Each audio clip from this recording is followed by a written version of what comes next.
4-year-old Charlotte Holmgren has a bedroom view that nearly everyone in Little Silver, New Jersey is talking about. Do you know what that is? Tower. This cell tower is just 120 feet from her home. I'm scared to death that she's going to wake up with cancer or reproductive issues. Charlotte's mother, Alicia Holmgren, says the 95-foot structure was built within a week in May, smack in the middle of town, with seemingly no warning to residents. Homeowners in one Long Island town are preparing for a fight.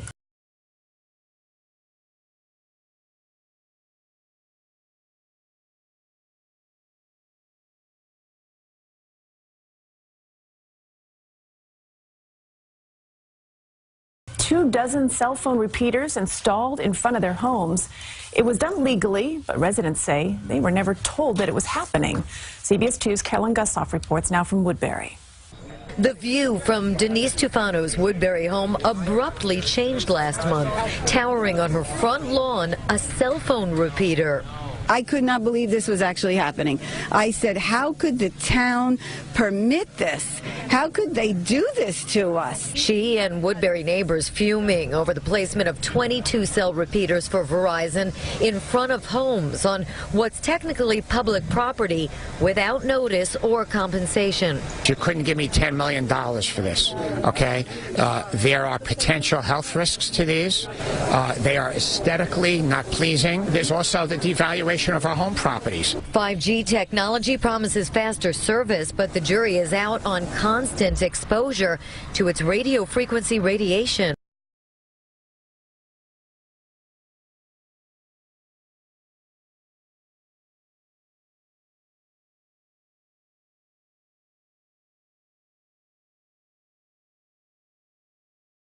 .5G technology promises faster service, but the jury is out on constant exposure to its radio frequency radiation. Your cell phone you use, you put down. Microwave you use, you stop. This is constant bombardment, and we don't know what is the long-term.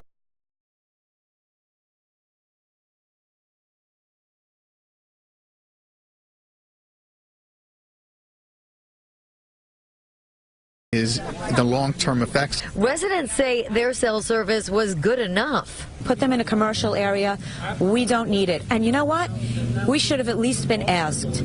I don't think the health of my children is as important as my cell phone service. When CBS 2 asked the town of Oyster Bay supervisor why here, he showed up at this protest and was peppered with residents' demands.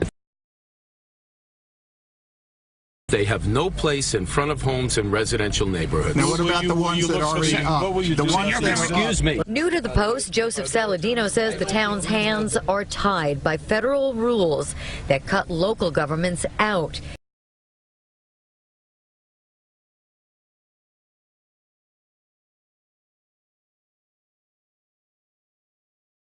Town Supervisor Saladino vows to do everything in his power to get these taken down and prevent new ones from going up in front of homes. In his power, the operative words. In Woodbury, Long Island, Carolyn Gussoff, CBS 2 News. Verizon tells CBS 2 to keep up with the explosive growth. They need the antennas closer to where people are trying to connect so that they will get better coverage. They claim that the small cells have exposure levels similar to baby monitors and microwave ovens. California City is fighting back at a proposed law that is moving quickly through the legislature. They say it would allow phone companies to put up new antennas in your neighborhood, whether you like it or not. KPIX 5's Phil Matier in Walnut Creek. And Phil, today you heard some of the opposition in Sacramento, right? That's right, and a lot of it is based on what you see around us here in Walnut Creek. You're walking down the street in the downtown of your little town, and you maybe one day will look up at a street lamp like this, and sitting on top of it is something totally unexpected, a cell phone antenna. Here's the story. 5G wireless has the potential to be a game changer. But to pave the way for that game change, telecom companies need to put up between 30,000 and 50,000 of these small cell antennas, including several likely in your town over the next 5 years, but with only limited local say. Local neighborhoods would be seeing something the size of a refrigerator showing up on a street pole, and they could say nothing to stop it. A library, a school. On traffic signals, on light poles. This would give the companies free rein to install these small cells on any public infrastructure, and we would have no ability to say no. We're also talking about an industry that is a big player in California politics. In the 2016 election cycle, telecommunication companies contribute over $3 million to both California Democrats and Republicans that are now deciding on this bill, which, by the way, shot through committee on a 6-1 vote with 2 abstentions. It's going to be a tug of war, but it looks like they're going to win, so it's only a matter of time when we're going to be seeing these. By the way, you'll be able to check it all out on the internet because they're going to make that faster as well. In Walnut Creek, Phil Matier, KPIX5. Back to you guys. Hi, this is John in Los Angeles. It's October 22nd, 2017, about 10 o'clock in the morning, and I'm at a park in Dominguez, California here. That was a little religious ceremony they got going down there. So I'm looking around the park, and I'm looking at this. Look at this. This is a microwave cell tower, guys, right out in the open, where anybody can walk up to it. People are being hit by it that are playing in the park and all this stuff. And I'm gonna show you the signs here, wide open. Look at this. You can freeze frame the video if you want to read some of this. I won't stay on it too long, but just take a look at this. Look at this. Yeah, you really want to salute this. They're microwaving the piss out of us all, and they're disguising it as this. This is what they do. They put the flag on things so you trust it. Well, I don't trust it, all right? Put the flag on things so you trust it. Well, I don't trust it. Tour guide said that one of the reasons they wanted to build the data center in Utah was because of the patriotism of people from Utah. Yeah, that was one of my questions is, why did you come here? And his response was, the electricity is cheap and the people are patriotic. And I read that as a code word, is that nobody's gonna ask any questions. And that kind of sat with me uneasily, that in my opinion, patriotism is questioning your government consistently. The idea that we're just sheep out here and we're not going to care, I think is, even though we're a very conservative state, I think a lot of people would bristle at that idea. Put the flag on things so you trust it. Well, I don't trust it. You may sign up to speak. You may, please leave. Please leave the room. Thank you. Please leave. Shame on you. Tempers seemed to flare at the county school board meeting. This as board members heard from the public about putting up a cell tower on the grounds of Shadyside Elementary School. You are the deciders. The process started here. The process tracks here. The process ends here. Those opposed to the cell tower, some of them parents, say they have long-term health concerns. They were counting on the board to take action by casting a vote, even though it was only a review item.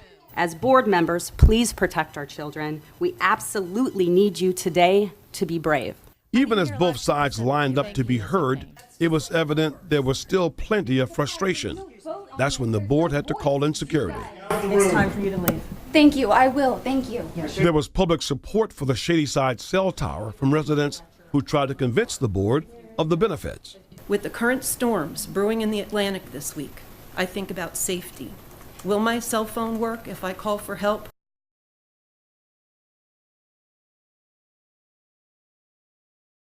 I think about safety. Will my cell phone work if I call for help or try to let my family know that I'm okay?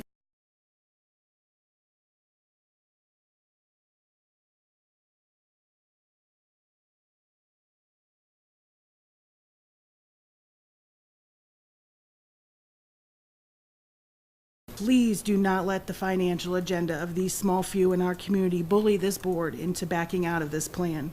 One board member called for a vote on the issue, even though he realized the item was only up for review.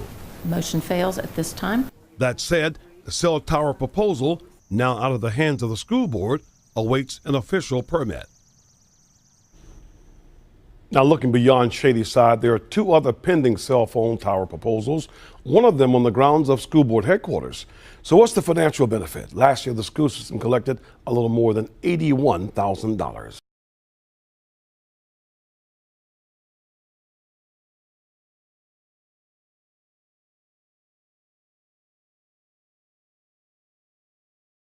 Live in the studio, Tim Tootin, WBAL, TV 11 News. Of all the places in Shadyside, why are you trying to put a cell phone tower in my kid's playground? There's like 1,000 7 other places you can put a cell phone tower. This is ground zero for the best possible opportunity to create. I understand, but the point I'm making is this. You're asking why I can't go somewhere else, right? You're asking why can't I go like a mile away or 2 miles away? The answer is this is the best place to fill the hole in the network.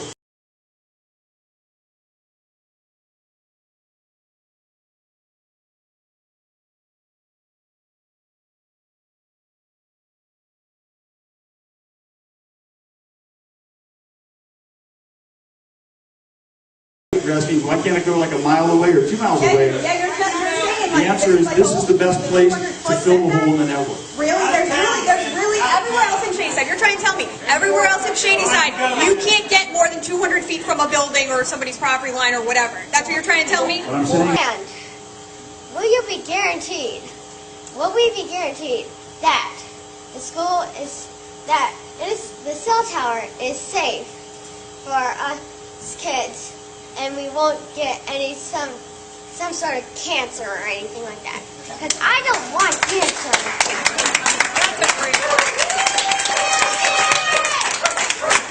Can I ask what grade you're in? What? What grade are you in? 5th. You're in 5th grade. Yeah. Okay.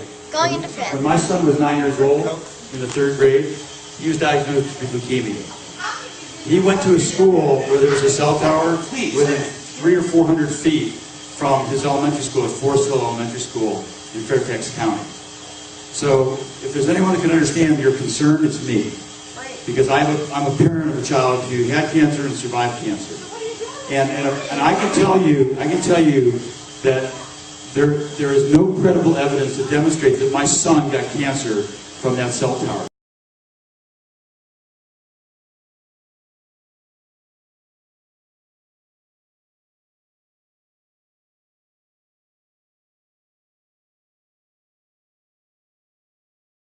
That there is no credible evidence to demonstrate that my son got cancer from that cell tower.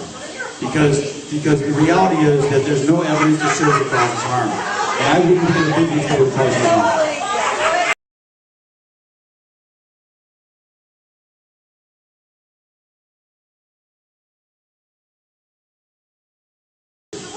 And I can tell you that there is no credible evidence to demonstrate that my son got cancer from that cell tower. Because the reality is that there's no evidence to show that that was harm. And I wouldn't be the big if they were causing harm. Verizon cell tower will go up in Appleton. A judge ruled in favor of the company last week, but the city of Appleton and nearby neighbors are not happy with that decision. Fox 11's Alexa Santos has this Fox 11 follow-up. It just doesn't belong there. Neighbors near a proposed Verizon cell tower in Appleton are disappointed with a judge's decision to allow the company to build. At the end of the day, nobody should be allowed to build a cell tower that close to a residential area. The city of Appleton tried to stop it. The Common Council denied the permit for constructing the tower because of concerns from neighbors about safety and loss of property values. They came forward and they really laid out their case. It was a pretty powerful case. So council said, no. See what happens. We'll take our chances. In August, Verizon sued the city of Appleton over that decision. Outagamie County Judge Nancy Krieger ruled in favor of Verizon's claim that Appleton didn't provide enough evidence to support that permit denial, and those grounds are not valid for denying a permit. We're definitely pleased with the outcome, and for us it really comes down to public safety. And for us it really comes down to public safety. And I can tell you that there is no credible evidence to demonstrate that my son got cancer from that cell tower. Because the reality is that there's no evidence to show that that was harm. And I wouldn't be the big if they were causing harm. And for us it really comes down to public safety. Verizon says it wanted to fill in gaps in coverage in the Appleton area and also make sure people could use their phones in case of an emergency. I think about safety. Will my cell phone work if I call for help or try to let my family know that I'm okay? People living near St. Joseph's Church on Green Bay's south side are voicing their concerns, protesting this morning against a cell phone tower that will be built on church grounds. Protesters of this tower say there are several reasons they do not want the tower to be built there, including what they say are health risks, lowering the value of their property, and messing with televisions and radios on their homes. A staff member of the Quad Parishes told us some of the reasons the church agreed to having the cell phone tower on its property, including financial benefits. Provide better cell phone coverage. And nowadays, everybody has a cell phone. So that's one of the main things. It will be an evangelization tool for us. It's going to be a clock tower, and it will have our church name on all four sides, a cross on the top lit up so that people will know that there's a church here. It's a terrible location to put up a 140-foot tall cell phone tower. Willoughby Hills residents like Dan Valerian say they were stunned to learn their mayor approved a massive cell tower to be built here at this location on River Road without them even knowing it. A location residents say is all wrong. The beauty of the Chagrin Valley on one side, residential areas all around you, a historic cemetery, a historic building, and you're just going to wedge this thing right in the middle of all that? And some Willoughby Hills council members say the mayor broke the law by approving the project. And to find out that the mayor had signed it months before the first meeting was held, I think that's just wrong. And frankly, at our December meeting, we asked the mayor, not once but twice, did you sign any agreement with Verizon or the representatives? He said no both times. Did you sign this lease without consulting residents? Yes, I did. Did you sign this lease without consulting residents? Yes, I did. Mayor Robert Weger admitted he approved the project without talking to residents, but told me City Council was in on the deal. A deal that could have Willoughby Hills facing a lawsuit if it doesn't follow through. It's got to go through 2 readings at the Planning Commission, and that hasn't happened yet. Reporting here in Willoughby Hills, I'm News 5 investigator Joe Paganakis. Residents in one of El Paso's oldest neighborhoods are speaking out against a proposed cell phone tower. KFOX 14 News at 9's Megan Lopez attended a Sunset Heights community meeting tonight to find out why they're so opposed to it. She joins us live in the studio to explain why residents say they don't want the tower. Megan. Robert, people who live in the Sunset Heights Historic District say the 60-foot tall tower will be an eyesore. They say it doesn't belong in their community.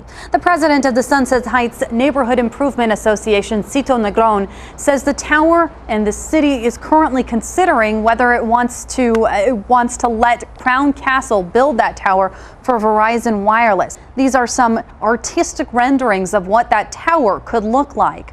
Negron says that the company offered designs that would look like a boutonniere structure to disguise the tower so it would resemble a UTEP design. But some of the residents I spoke with tonight say that's not enough. Now, they talked about disguising it to look like a UTEP tower, you know? But this is not UTEP. This is Sunset Heights. If they want to put that over there by UTEP, you know, that's their decision. It's not consistent with the integrity of the historic nature of the neighborhood. It might not be to the benefit of anybody but the cell carrier and the property owner. It's definitely not to the benefit of the neighborhood.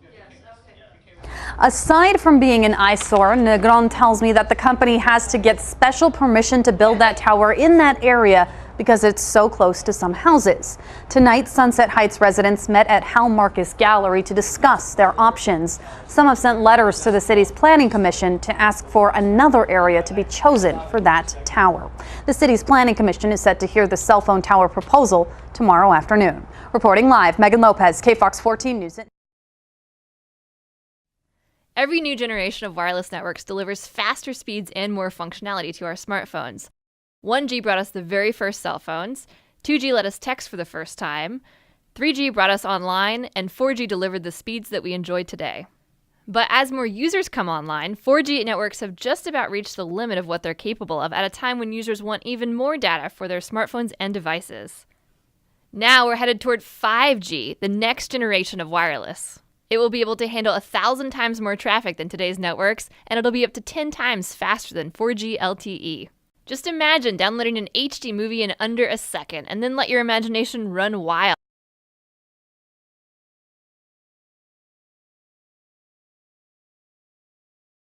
world. 5G will be the foundation for virtual reality, autonomous driving, the Internet of Things, and stuff we can't even yet imagine.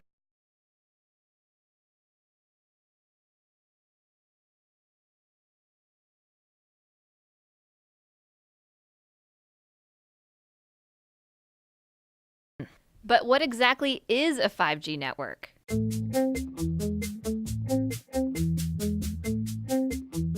The truth is, experts can't tell us what 5G actually is because they don't even know yet.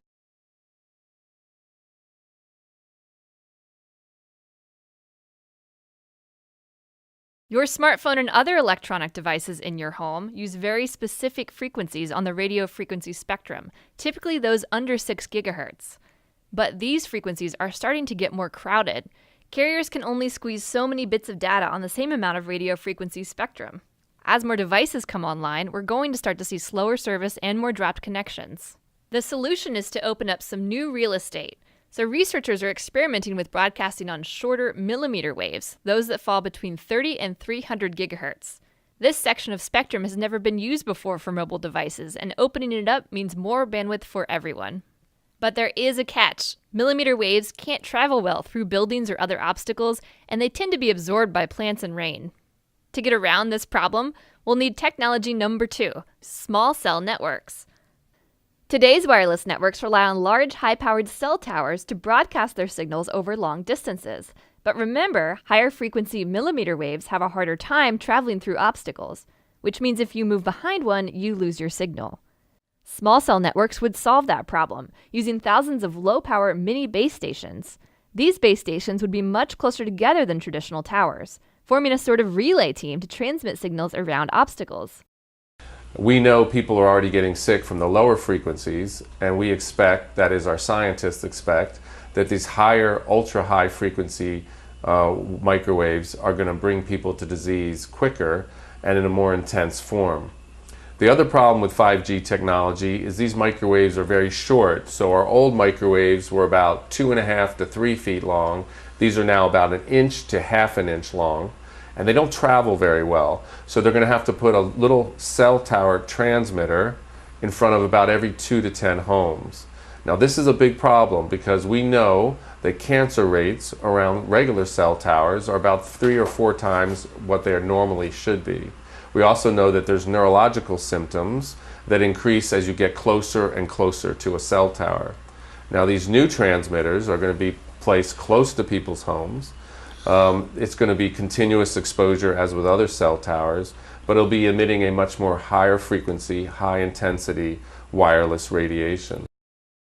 From documents dating back into the early 80s, we see that the military had discussed the possibilities of mind control through radio frequency energy. The possibility is there. The military has studied it.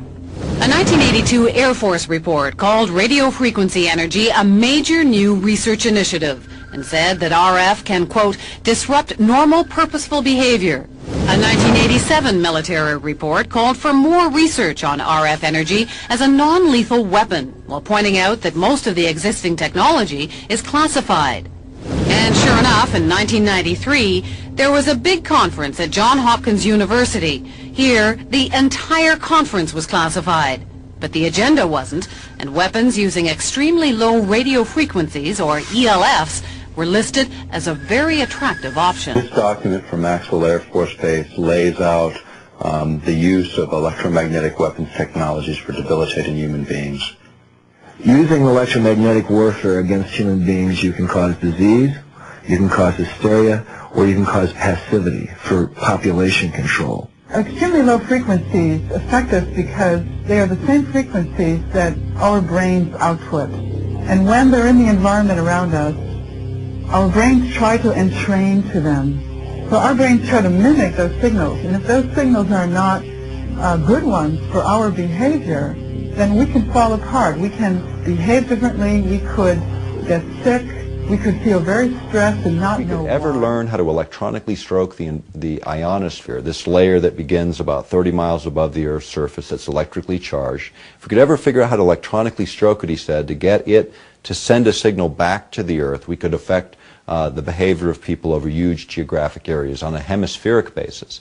And it wouldn't affect everyone. It would affect 70 or 80% of the population is what they more or less figured.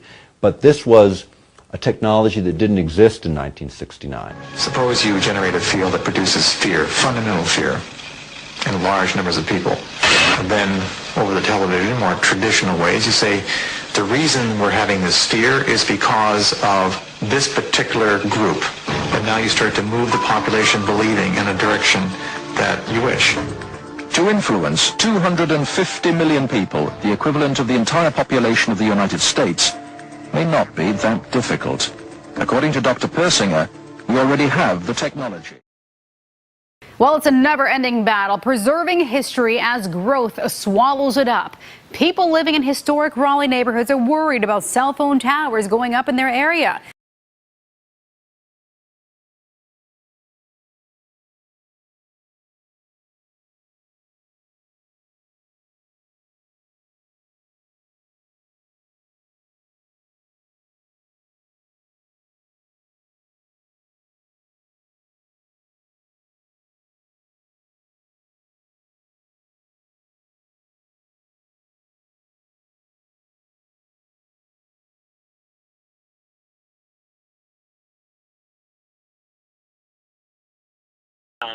And for us, it really comes down to public safety.